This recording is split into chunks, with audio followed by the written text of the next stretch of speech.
Good morning. It's a nice, chilly morning, and I wanted to welcome you. My name is Jeff Phillip. I am on the Board of Trustees for Cedars Unitarian Universalist Church, and I have a few things to remind you about this week.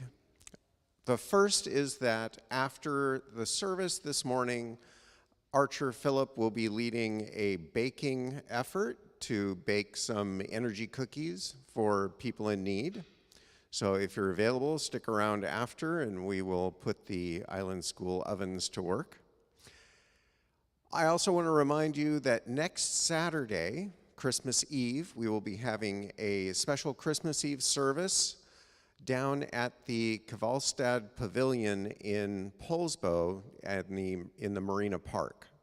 So it'll be a waterside service outdoors where we can sing without masks. That will be at what time? 4 o'clock.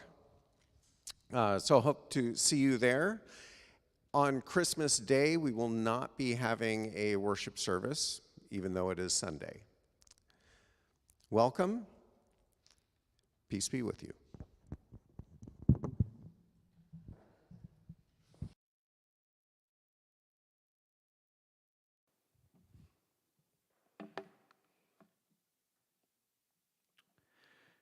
Yesterday, December 17th, 2022, sunrise 7:53 a.m., sunset 4:18 p.m., 8 hours and 25 minutes of daylight.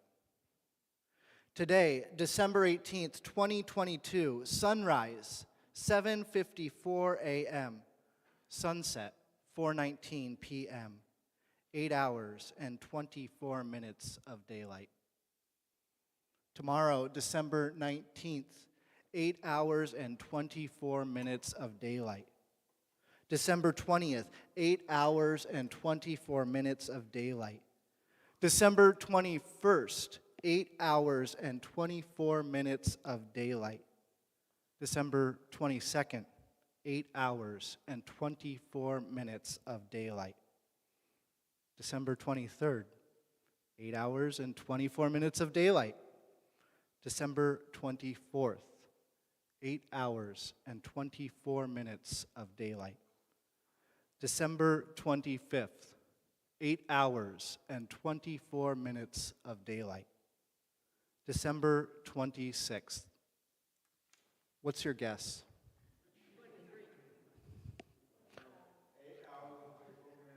December 26th, 2022, sunrise, 7:57 a.m., sunset, 4:23 p.m., 8 hours and 25 minutes of daylight.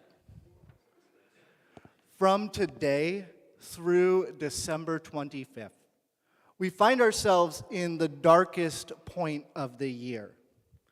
Here in Kitsap County, we get only approximately 8 hours and 24 minutes of daylight, give or take some seconds here or there. That means that for approximately 16 hours and 36 minutes this time of year, we are in darkness. Now, don't get me wrong, in the summer, I love the opposite effect of this, where we have a surplus of daylight and the long days for gardening and being outside. But this time of year, 8 hours and 24 minutes of daylight doesn't always feel like enough. Sometimes I need something more in my life to help illuminate things.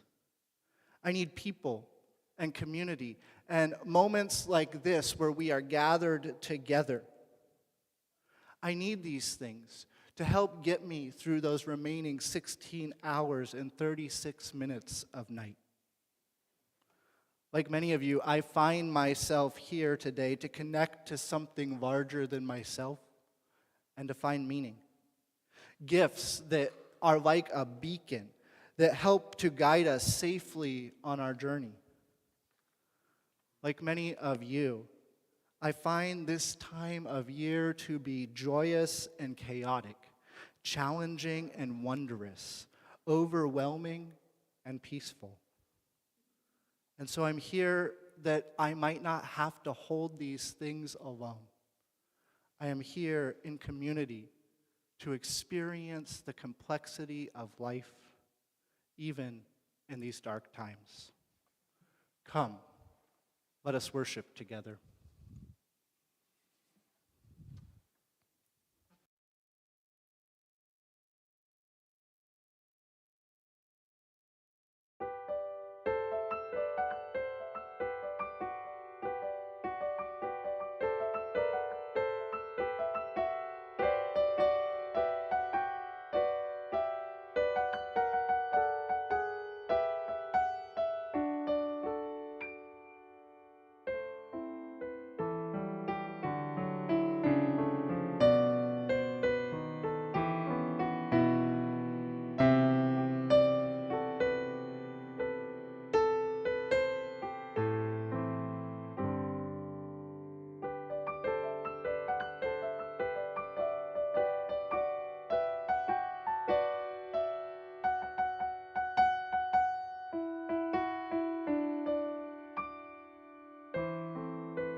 Some years ago, my wife, Arlene, and I signed up to go on a winter solstice walk at Blodell Reserve.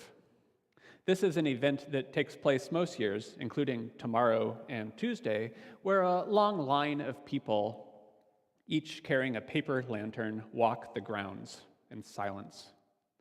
That day we were supposed to go, it rained a lot. I think it rained about 2 inches. At around 2 o'clock in the afternoon, we received a notification that said that Blodell Reserve had decided to postpone the walk. All the trails were muddy and impassable. It was postponed until a drier day. We ended up doing it in January sometime. When I arrived home from work that day, Arlene and I decided that we would go on a solstice walk of our own. And so, in the dark and in the rain, we ambled out onto the paths of nearby Fort Ward Park. Although we were following paths that we had followed hundreds of times before, the going was very slow. Guided only by the ambient light of a cloudy night, we needed to place each foot on the ground very carefully, avoiding exposed and treacherous tree roots. In a couple of places, the path had been replaced by small lakes. Our feet were wet. It was a cold, wet, cold night and dark. Perhaps the people at Blodell Reserve had been right to postpone the walk. My mind wandered, and I thought of the poem A Summer Invocation by Walt Whitman, which begins, "Thou orb aloft, full dazzling, flooding with sheening light the gray beach sand, thou sibilant near sea with vistas far and foam and tawny streaks and shades and spreading blue." The juxtaposition was exquisite. I've always found that time contracts and expands crazily in the dark. Whether it's one of these solstice walks or the occasions where I was riding my bike home in the dark after the battery on my headlight went dead, or just laying awake at night, unable to sleep. Light and time are interrelated. Has 15 minutes passed, or has it been 2 hours? The familiar paths of Fort Ward become foreign and anonymous without the benefit of light. Maybe it's not time that is stretching, but the world itself. Arlene and I returned home that night, readjusted our eyes to the light, dried out, and awaited the return of the sun. I dedicate the lighting of our flaming chalice to wandering in the dark. Please join with me in repeating our affirmation. As we come together to worship, we remind ourselves to treat all people kindly because we are one family, to take good care of the earth because it is our home, and to live lives full of love and goodness because that is how we will all become the best that we can be.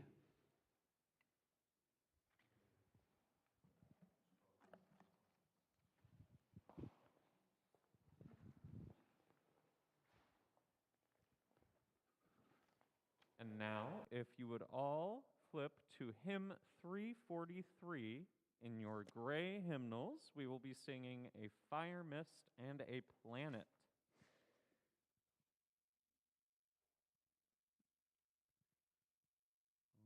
And we will be singing through 3 verses of this. 3 verses. Yeah, we're doing it.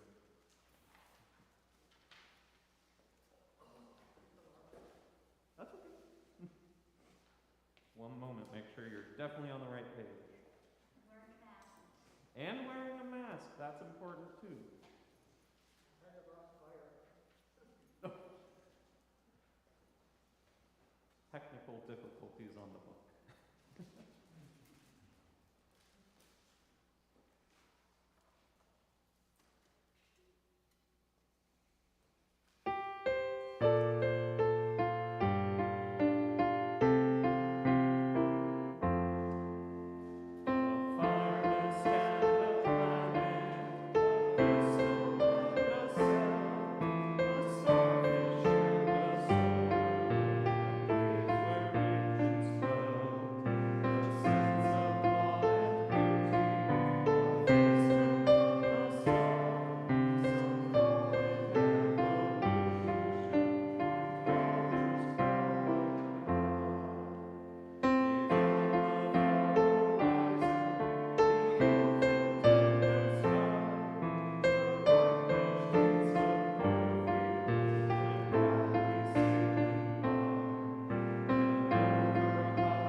Good morning, everyone. Good morning. I'm not singing, so I'll take the mask off. Well, it's so lovely to see you all here today. And I'm sure as you all expected, I would now like you to close your eyes and imagine you're standing in grass. Ahead of you is a bridge. What might that bridge be made of? Call it out. Wood. That's a good answer. Grass. Grass? What? We'll talk later. Bamboo? Could be. Well, we landed on it. This bridge is made of grass. Now how can grass make a bridge? That's a crazy concept, right? Because we thought wood, we thought bamboo, very hard substances, but when you look at this bridge in your mind space, when you really take a look at it, try to notice how sturdy it really is. I bring up a rope bridge made of grass because of the Inca people who actually did this hundreds of years ago. They would take time out of their day to pick grass. One group of people would pick grass, and then they would hand it over to the next group, and that group would weave together all those strands of grass into thin threads. And then they hand it off to the next group of people, and those people would band the threads into big, thick bands, kind of like my arm here. A nice, huge, thick, strong band, right? And once this process was done, the culmination of so many blades of grass between so many people accomplished essentially what a wood bridge would accomplish. What you would think is the best option, wood, is easily substituted by grass. With a little more work, maybe. A lot more work, maybe. But this bridge is much like our congregation here. We're not trying to cross a giant chasm, maybe a metaphorical one in this day and age, but not a literal chasm. We don't actually have to make a rope bridge or a grass rope bridge. But I consider us all the weavers and the grass. I consider us stronger when we're together, but stronger nonetheless. So whatever bridge we try to whatever gap we try to bridge, we always do it stronger together. Community Loaved is a great example. So many people, so many individual blades of grass across the country baking bread to build a bridge to people in need. And it's stronger. I think they've raised over 100,000 loaves just this year for people in need, and that's people baking in their own homes. That's not some big industrial kitchen. That's individual blades of grass coming together for people in need. So, this holiday season, I want you to enjoy yourselves, and I want you to think, how do we bridge these gaps? First, easy answer, together. But think specifically. Think about the new year, how we can move forward by working together in collaboration. What can we do? How can we keep bridging that gap? Thank you, everyone.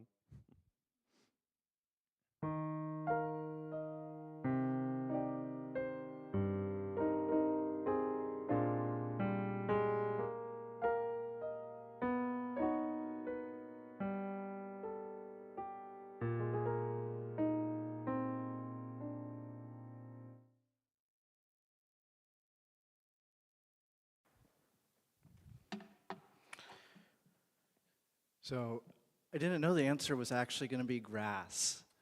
That is actually one of my all-time favorite facts about bridge building. So I thought I was being facetious when I called it out, but we're on the same page. For our centering moment today, I'd like to share a meditation on darkness written by my colleague, Cherie Woodbury.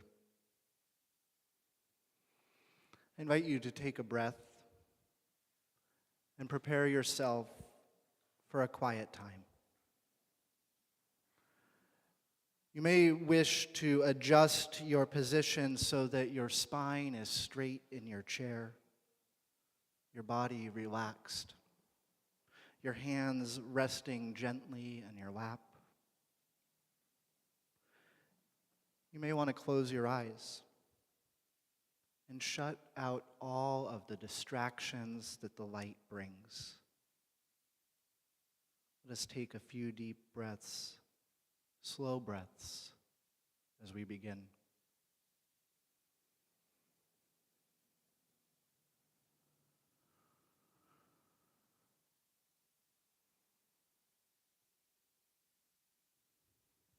With our vision muted, notice what it is that your other senses are telling you.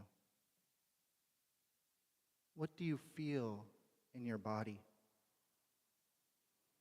Do you feel the chair supporting you?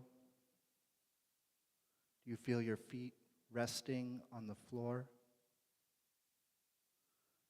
Notice those places where you come into contact with the world around you.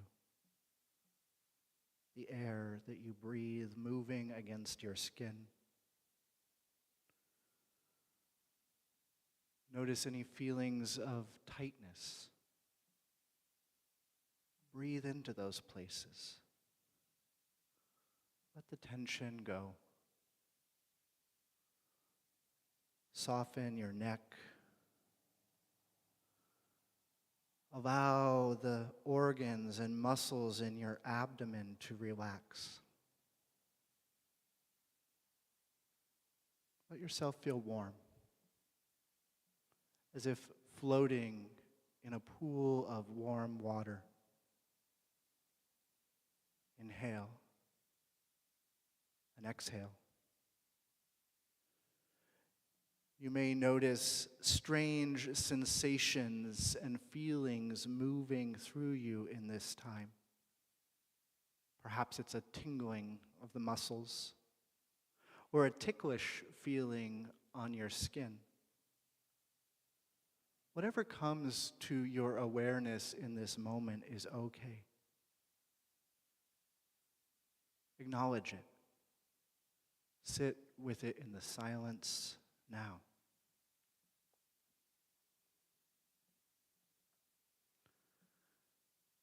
Turn your attention to those sounds that are in the silence.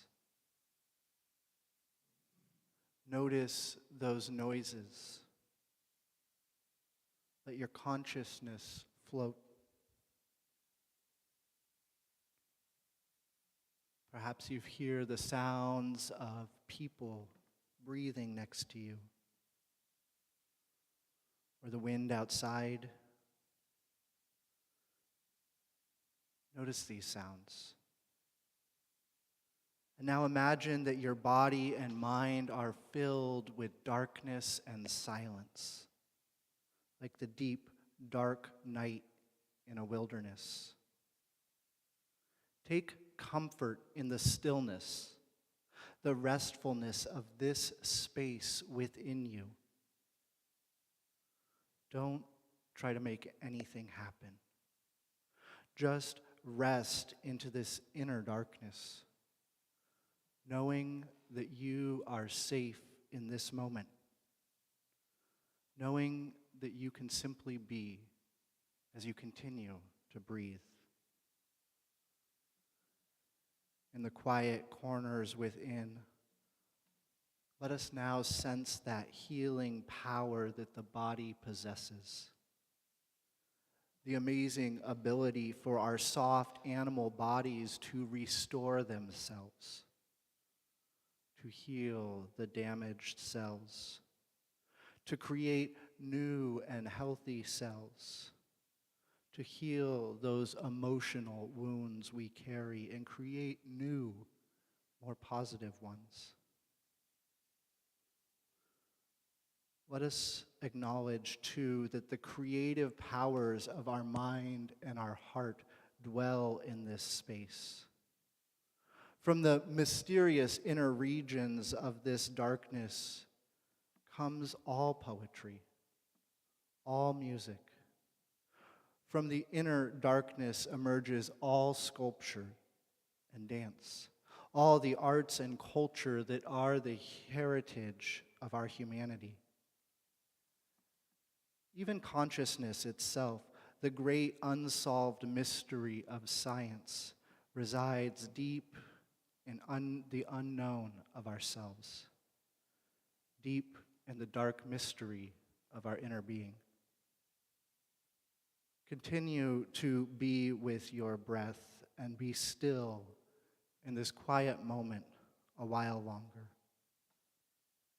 Rest in this darkness with the humility and awe and gratitude for all the power that comes with this time. Maybe so.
One more time.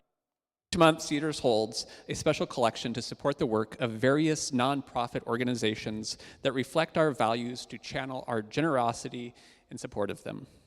The special collection for December is for the YWCA Alive Shelter.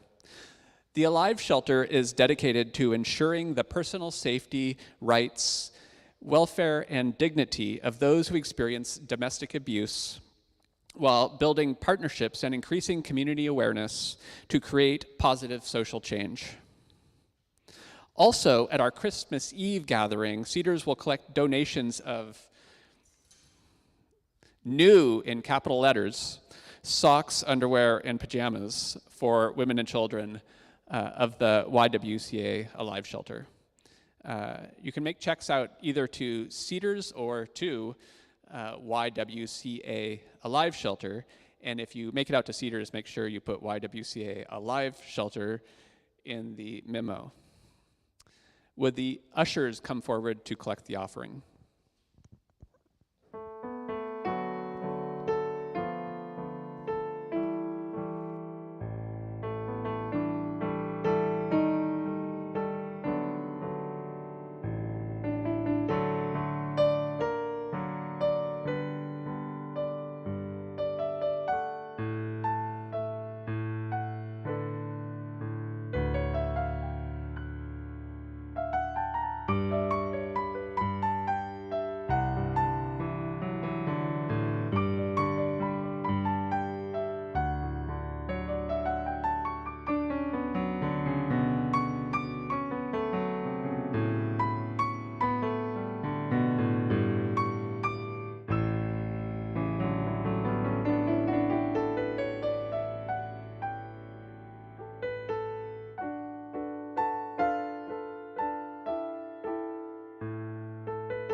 And a reminder, you can actually send checks to the for the Alive Shelter to the Cedars office sometime before the end of the month.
In 2014, I moved down to California to start grad school. Around this same time, a developer broke ground on a new high-rise building in downtown Oakland. I walked past this construction site about twice a day the first several months I lived in California. It was on the way between where I was living at the time and the train station that I would go to go to classes. Every day when I walked by, I would pause and peer through the fence and see what progress had been made. Most days, there was no progress that I could see. It was just a hole. The hole sat there forever, day after day, untouched it seemed. Day after day, week after week, and then month after month. I would walk by and peer through the fence and see if anything had changed, and it never seemed that there was. The pit was still there. Finally, after almost a year of watching and waiting, a building began to take form. First, the concrete was poured. A crane was brought, and soon I saw rebar and support beams going into place. It was slow progress. And by almost a year later, there was no sign of the pit. This year, the change of the seasons from summer to fall to winter has reminded me a bit of this pit, this construction site in Oakland. Specifically, the part where the pit just sat there for days and weeks and months untouched, like the darkness. In mid-October, I first noticed the light begin to fade. I knew this was coming. It happens every year. By mid-November, I began commenting to others about how dark it was in the mornings and in the evenings when I was coming and going. By this morning, I'm really starting to feel that 16 hours of darkness. Thankfully, we're about to turn the corner. The winter solstice is just a few days away. Soon the days will grow incrementally longer. Winter will come and go, and spring will bring with it new growth and life. But we aren't there yet. We still need to wait. We must reach the bottom of the pit, the darkest night, before we can start to build what it is that comes next.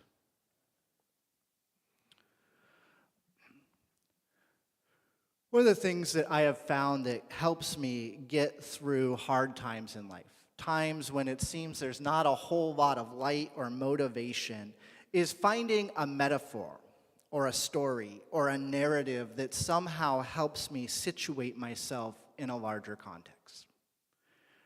If you've heard many of my sermons, you've probably encountered this theme a few times. I love stories and through this same challenge before. Why can't I? Or that I have faced similar things in the past.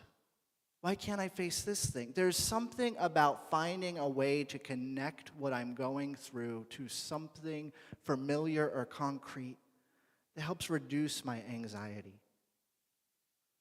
There's a comforting familiarity that comes with these thoughts for me. Metaphors about pits and foundations and buildings being like the ebb and flow of sunlight throughout the year help me to take abstract feelings and to make them concrete. These are tools that I use to make sense of life and connect to the world around me. Such symbolic thinking about the world helps to ground me and bring the ethereal into relationship with the material. It is perhaps the calming effect of locating ourselves within larger narrative arcs that has caused cultures throughout human history to tell stories connecting life circumstances to larger mythological forces. We currently find ourselves in a season that is filled with examples of people trying to do just that. I'm not the first person in the northern hemisphere to notice and be impacted by the lack of daylight during this time of year. In fact, I spent a little bit of time reading some stories about people trying to do just this. I tried to find stories that I wasn't familiar with yet. I think we can all think of the Christmas narrative and the symbolism of the sun being born, the returning of hope and joy. But these aren't the only stories that capture the natural phenomena of this time of year. In Finnish mythology, for example, and I apologize if I mispronounce a few of these names. I've only read these, and I'll do my best. But in Finnish mythology, it is told that there is a witch goddess of the north named Louhi. It is said that as the winter comes, she kidnaps the sun and moon and holds them captive within a mountain, causing the darkness of winter. The people are called to light fires and bring the light and go and find the sun and moon, bringing them back out into the world, causing the seasons to turn.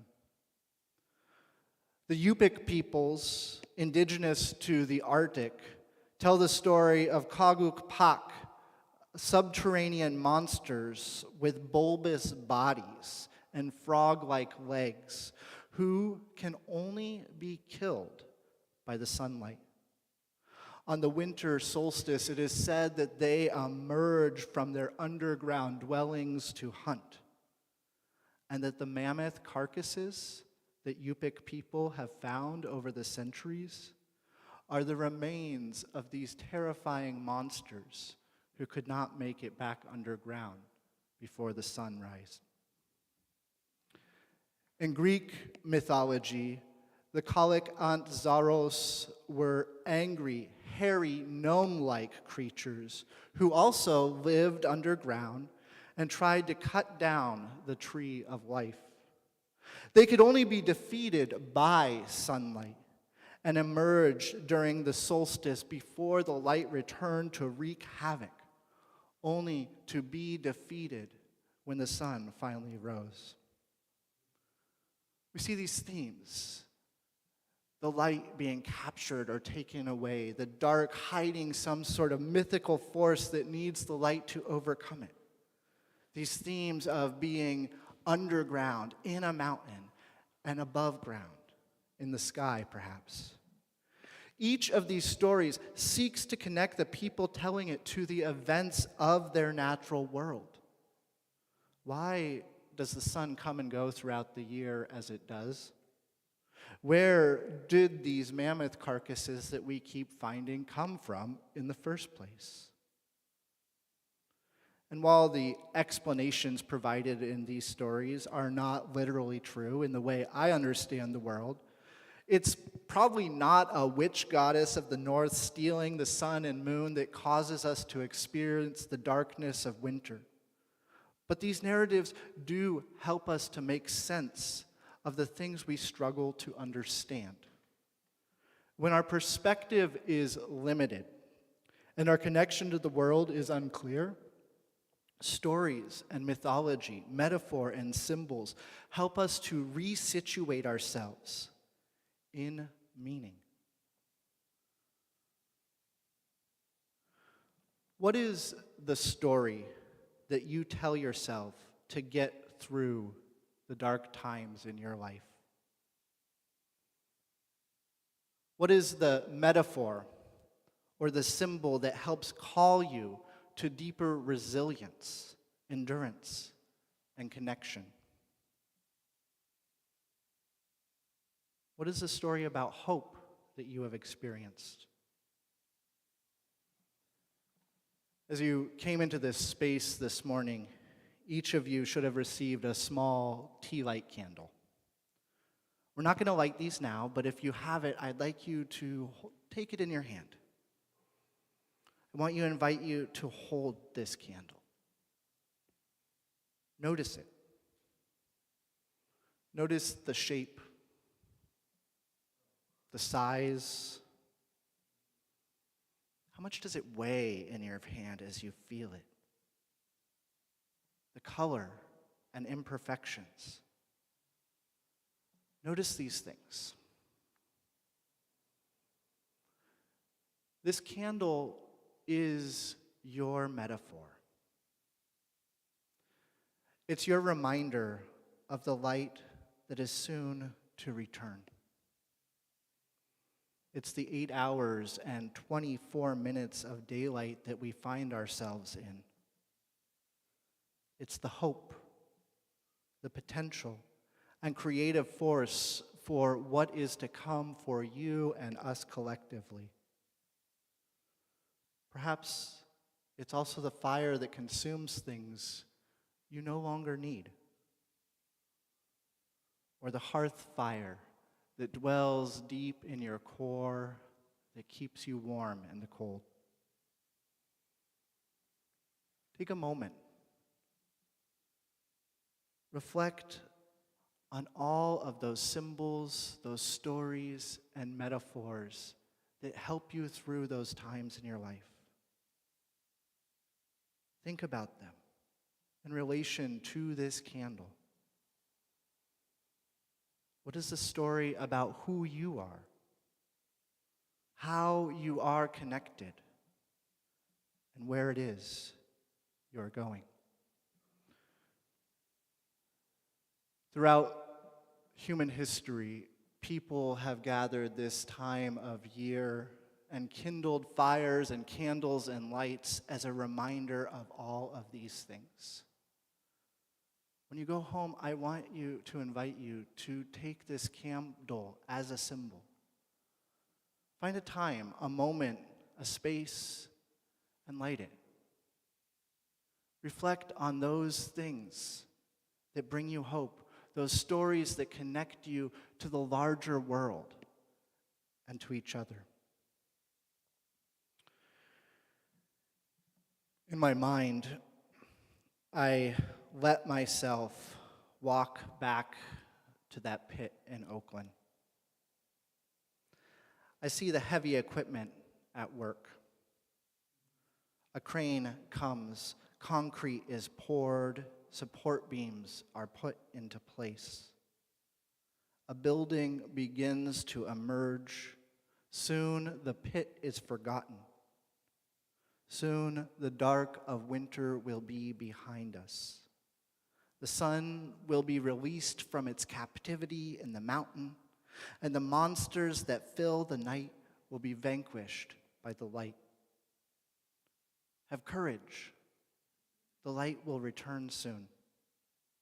And until then, let our stories guide and keep us company to the glory of life.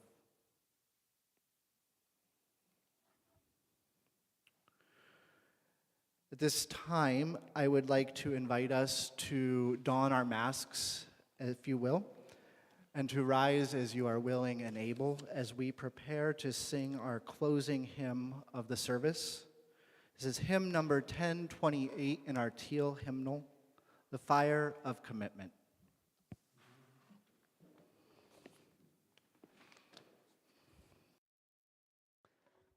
Right. So, we will be singing this 2 verses through, and I'm going to start us off with my handy drum.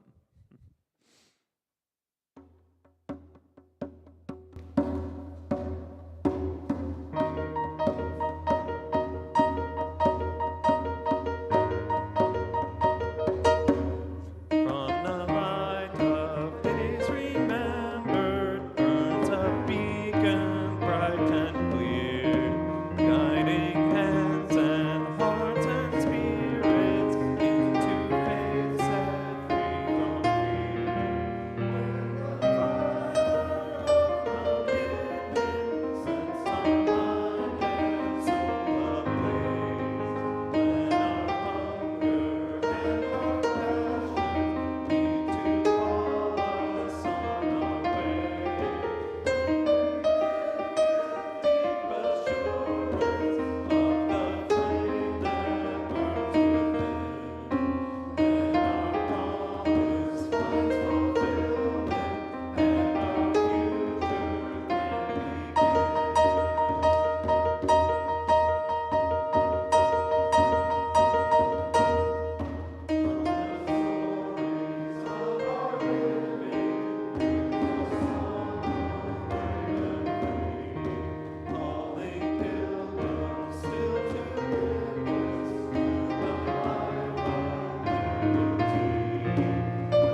Please repeat after me as I extinguish our flaming chalice.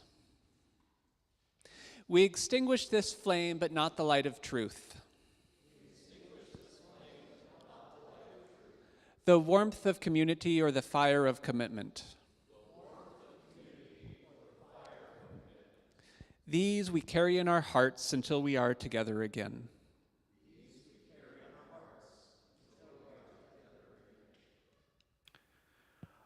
Our service has ended, but our service to the world and one another begins anew. May we go forth filled with the hope that this community has to offer, and know that brighter days are yet ahead. Amen. I wanted to invite folks also before our prelude that during the prelude, if you would like to get up and go get a cup of coffee and start socializing, that is a perfectly acceptable thing to do in this time. Audrey and I have spoken about this recently, or our postlude, not prelude. Audrey and I have spoken about this recently, and we'd like to invite you to have the music be the ambience to start our social time.